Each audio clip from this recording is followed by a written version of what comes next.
La route est ouverte maintenant, et c'est le déferlement des blindés vers Colmar. Voici les faubourgs. Et voici enfin Colmar, libéré, la dernière grande ville que tenait encore l'ennemi. Une population joyeuse acclame ses libérateurs.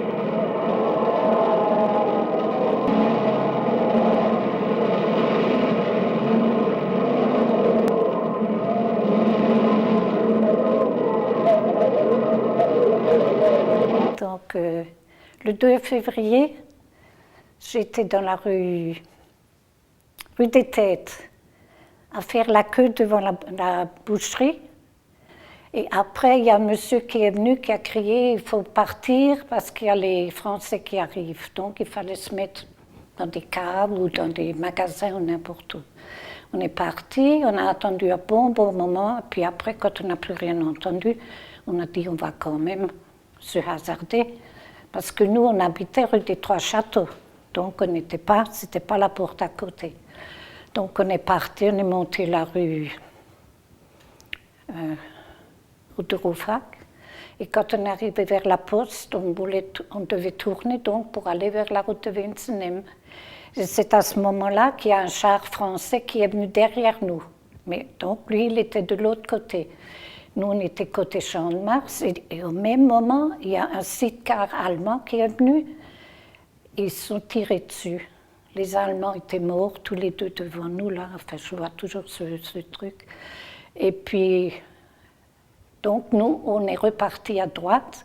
Et avant d'arriver à Ostermann, il y a un militaire qui était sur le char qui est venu nous demander si on ne pouvait pas s'occuper parce qu'un des leurs avait été blessé.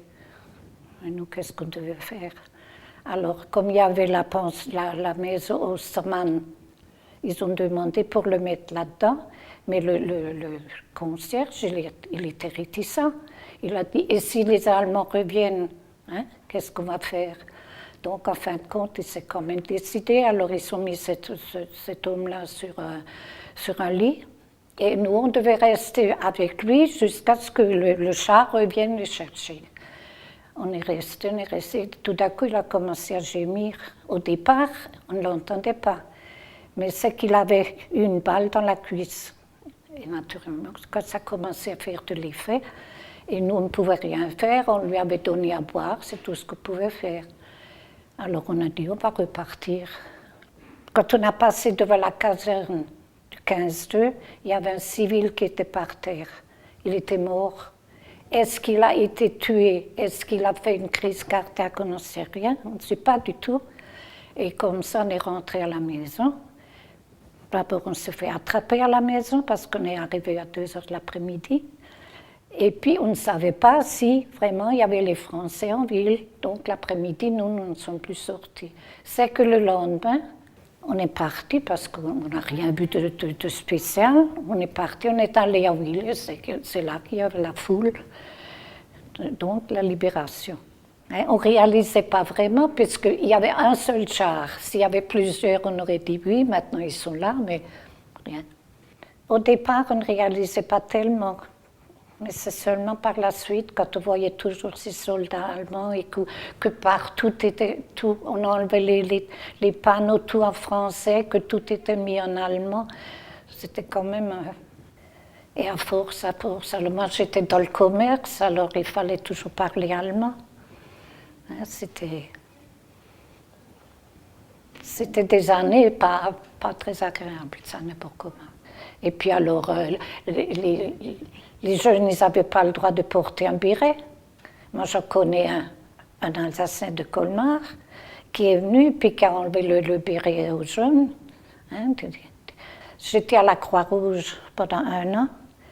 Et un jour, il y avait un meeting, je crois que c'était au Catherine. Et là, ils ont chanté. Moi, je ne savais pas. Je n'ai pas chanté. Le chef qu'on avait à la Croix-Rouge, c'était un Allemand, il était de Fribourg. Et il est venu me trouver donc la fois d'après, quand on avait 1 heure ou 2 heures de préparation, pour me dire qu'il y a c'était un Alsacien allemand, qui m'avait dénoncé que je n'ai pas chanter la Deutschland über alles. Alors je lui ai répondu que je ne connaissais pas, je n'ai jamais appris. Et c'est lui qui a fait que je n'ai pas été à Schirmeck. Rien que pour ça, on m'aurait mis à Schirmeck. Si j'avais été un garçon, j'aurais été incorporée. Mais les filles, non, c'était juste cette classe qui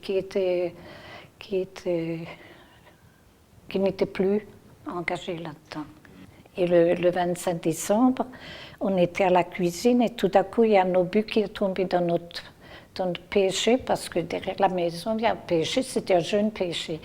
Et puis l'obus est tombé là-dedans, alors toutes les fenêtres ont éclaté, et puis il y avait même des bouts de bois des côtés des fenêtres qui sont partis. Et moi, j'avais eu un éclat. Et ma sœur aussi. Mais ma sœur ne voulait pas aller à l'hôpital. Moi, je suis tout de suite allée à l'hôpital. Et plus tard, elle est venue. Et chez elle, c'était grave parce que si les cheveux, c'était vers la tempe, si les cheveux n'avaient pas retenu l'éclat, il aurait été tué tout de suite.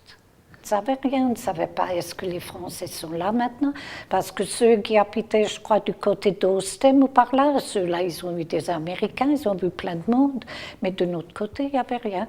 Donc on est allé en ville pour voir, et puis à fur et à mesure qu'on allait vers le centre, il y avait de plus en plus de monde. Est-ce que c'est vrai? Est-ce que c'est pas vrai? Parce qu'il y avait quand même des villages qui ont été libérés, et après les Allemands sont revenus. Donc on était toujours dans un... Est-ce que c'est vrai? Est-ce que c'est pas vrai? On avait toujours peur. Les gens avaient peur. Et quand il y avait les avions qui arrivaient, qu'il fallait se mettre dans les caves, tout ça, oui, on avait peur. La guerre a commencé à 40, donc j'avais 19 ans. Puis c'était fini, j'avais 24 ans, donc les plus belles années avaient passé là.